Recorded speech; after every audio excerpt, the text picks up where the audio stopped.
Good morning and welcome to Coffee with Chosen. My name is Staci. It's no surprise and completely understandable when foster and adopted children struggle in those first few months in a new home.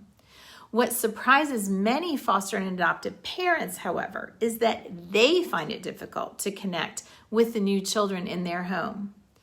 Bonding and connecting in such situations can be tricky, as both parents and children suddenly find themselves in the position of having to connect to a stranger. Science tells us that attachment between hurting children and safe, loving caregivers is what heals the effects of trauma on the brain. One of the most effective and quickest ways of helping attachment is with eye contact. The problem, though, is that it can be difficult to get eye contact from children and teens. First of all, in our society, we tend to look at people through screens. Our constant need to be connected virtually keeps us from connecting with our eyes in real life. If we're going to get eye contact from our foster and adopted children, we must be looking out for ways to look them in the eye.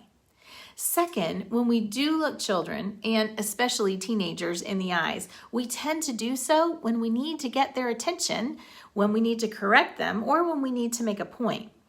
In their book, The Connected Child, Doctors Karen Purvis and David Cross say, never use eye contact as an excuse to give your child a mean and angry stare.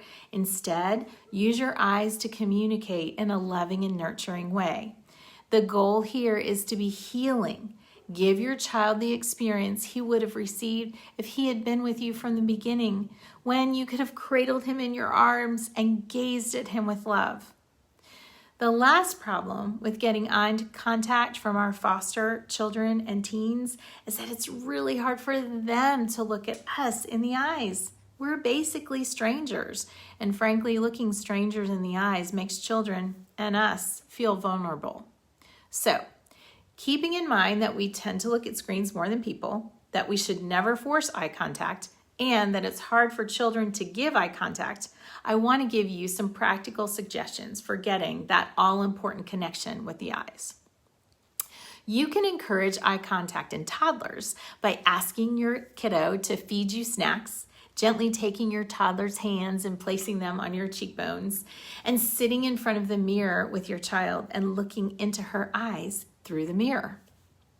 Working on eye contact in elementary-aged children works by sitting across from one another and playing board games, or playfully asking, what color eyes do you have today? Are they orange or are they pink?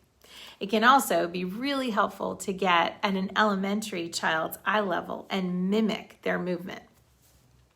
Teenagers will look you in the eyes when you compete in a playful thumb wrestling match, apply makeup, and praise a job well done with high fives.